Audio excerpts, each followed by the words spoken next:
Ant number 12.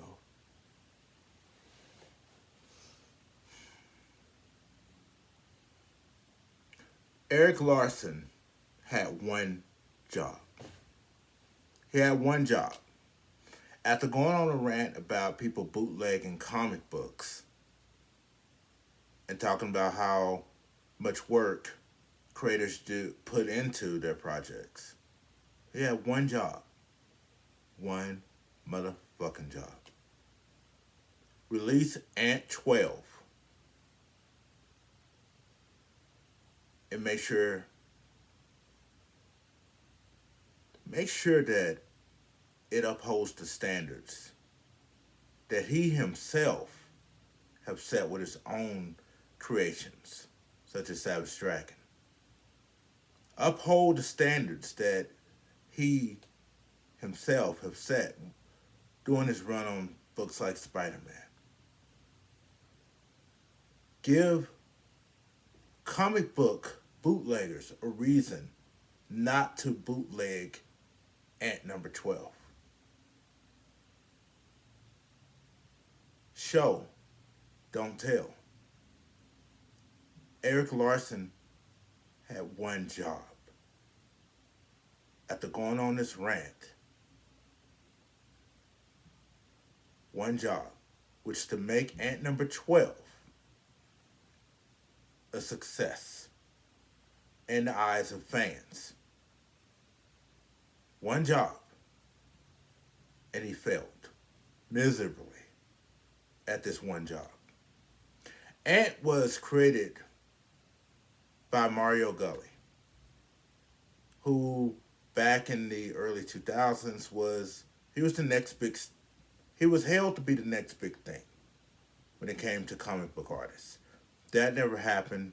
I don't want to get into why it didn't happen. It's numerous factors, personal life, the industry, gatekeeping, all that stuff came into play. So Mario released Ant number 1 back in 2004 via Image Comics. Last issue of Ant came out, 2007. Ant number 11 came out in 2007. Mario couldn't complete the book. We've heard the story. If you haven't heard the story, Erik Larsen loves to tell this story. He loves to tell you how the great white savior, known as Erik Larsen, came down, took pity upon this person of color, Mario Gully, helped him out as many chances as he could with this book, and among other things. And he bought Ant. He bought the character. So 2007, 2008, somewhere around there, Erik Larsen bought the character Ant. And aside from, I'd say a couple appearances here and there, he hasn't done anything with her. Numerous people have offered to pitch stories to him, to write Ant. Hell, I even offered to write this character. Did I have a pitch at the time? No. But I'm like, hell, if everybody else was offering, why not put my name in the pot? Anyway, so this is my review, my reflection, whatever you want to call it, on Ant number 12, which Erik Larsen finally released. Personally, I spent $3.99 on Comixology for this book, and I feel cheated. I want my money back. Erik, if you're watching this, I want my $3.99 plus tax back. Why? I give you 3 reasons. 1, you did the layouts for this book as you told in this essay after the comic years ago, back in 2007, when you were trying to help Mario get the book done. All you did was take those layouts, which you included in this book, blew the layouts up, inked them, had someone color them. Or we're going to call it colors. It was just flats.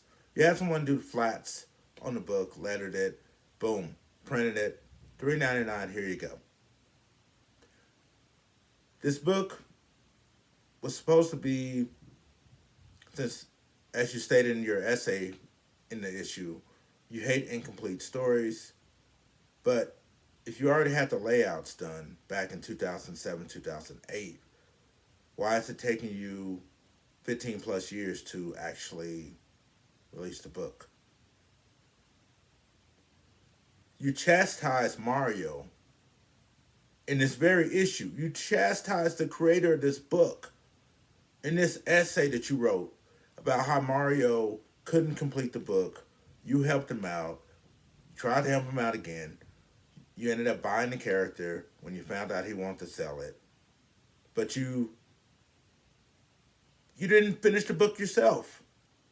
You chastised the creator for not completing the book, and you bought the character with the intent of finishing the book, and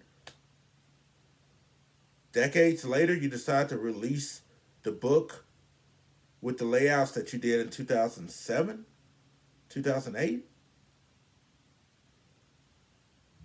This doesn't add up to me for someone who cared about having a story completed, who cared about seeing this character in print.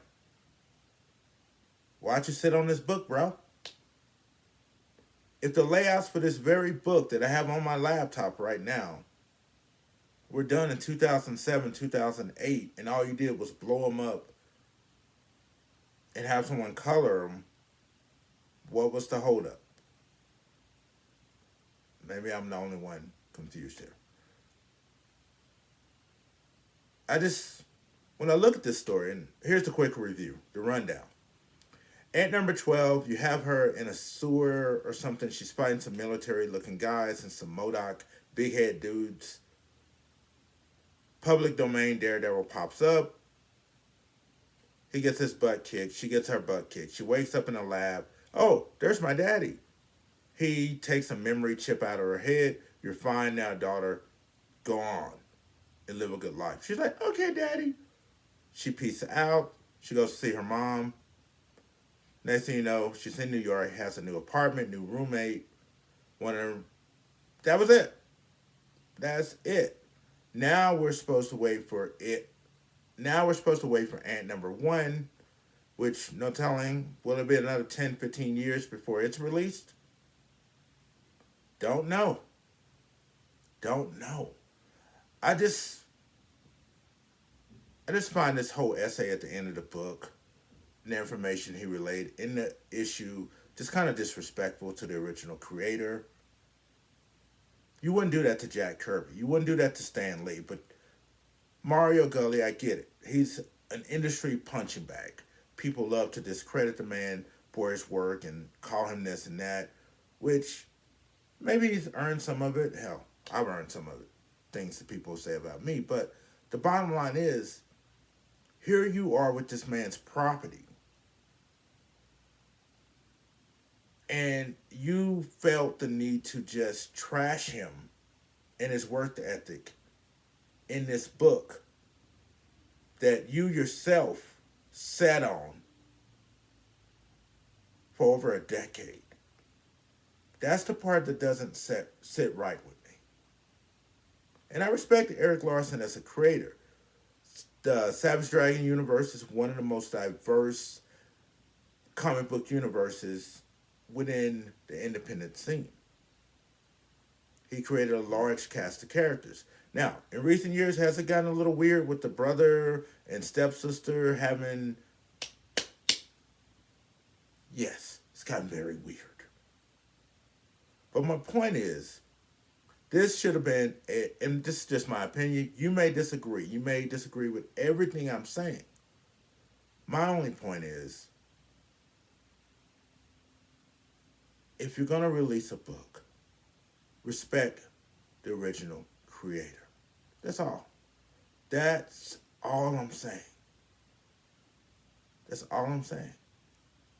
I felt that Mario may feel different. I don't know. I don't know how he feels. I can't pretend to speak for him. I'm just looking at the fact that Erik Larsen spent 2.5 pages telling us how lazy Mario is in a book that Mario created. I don't care who owns it now. I just felt that was disrespectful. You wouldn't do that to Stan Lee. You wouldn't do that to Jack Kirby. You wouldn't do that to Todd McFarlane. Or would you? That I don't know. If we're going to talk about creators and creator rights and respecting creators and building as a business, as an industry, as a community, this is just something you don't do, in my opinion. In my opinion, you don't trash a creator in a book that they created. You don't chastise them for being lazy or not completing a book when you take over the book and you do the same thing. You talk about Ant coming out sporadically, but it was still coming out. You, my friend, sat on this book for almost 20 years. It's been that long. 2007, 2021.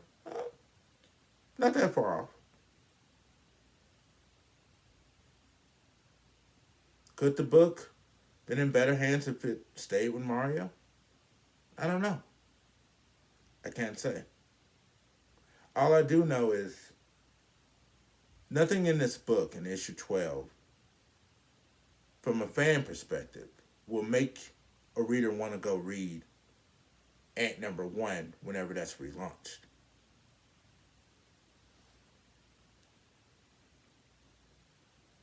There was nothing in this book that served the character justice, that set anything up for future stories. And Erik Larsen's a very talented writer. That goes without question. Very talented artist. That goes without question. But in this book, he delivered us just colored, if you want to call it that, layouts that he did years ago. Erik Larsen is known for being a detailed artist. None of that was here.